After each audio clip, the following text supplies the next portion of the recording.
سلام بچه‌ها، به ویدیو امروز خیلی خوش اومدید که داخل این ویدیو میخوام یه سایت استخراج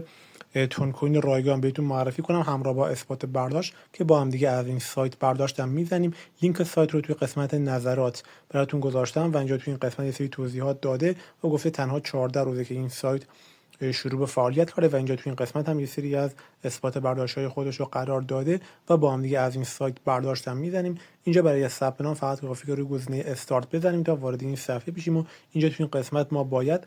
آدرس ایمیل کیف پول فاست پی خودمون رو اینجا قرار بدیم و بعدش روی قسمت شروع استخراج که بزنیم ثبت نام ما انجام میشه و اینجا بعد از ثبت نام برای ما شروع میکنه به استخراج ارز تون کوین و از قسمت برداشت ما میتونیم بیایم و برداشت خودمون رو بزنیم. اینجا تو این قسمت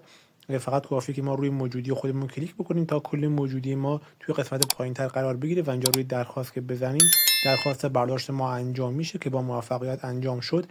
و اینجا من وارد کیف پول فاست پی میشم تا اثبات برداشت سایت رو هم بهتون نشون بدم. اینجا تو این قسمت اگه ما پایین تر بیایم همونطور که میبینید دقیقا همون مقدار برای ما واریز کرده و اینم از اثبات برداشتش و تا زمانی که واریزی داره حتما از این سایت رایگان استفاده بکنید. اینجا تو این قسمت هم یه سری بخش‌های دیگه داره مثل بخش دعوت دوستان که از اینجا شما میتونید لینک زیر مجموعه گیری خودتون رو کپی بکنید و برای دوستاتون بفرستید و از این طریق هم 5% کمیسیون رو هم از این سایت دریافت کنید و یه سری بخش‌های دیگه هم داریم مثل بخش افزایش سرعت که اصلا پیشنهاد نمیشه و هدف ما اینه که فقط کاملا رایگان بیایم و داخل این سایت ارز تون کوین رو استخراج بکنیم و برداشت بزنیم و اینجا همونطور که بهتون گفتم قسمت برداشت داره و حداقل برداشت خیلی پایینی هم داره. فقط کافی که شما هر روز بیایید و از این قسمت روی موجودی خودتون بزنید و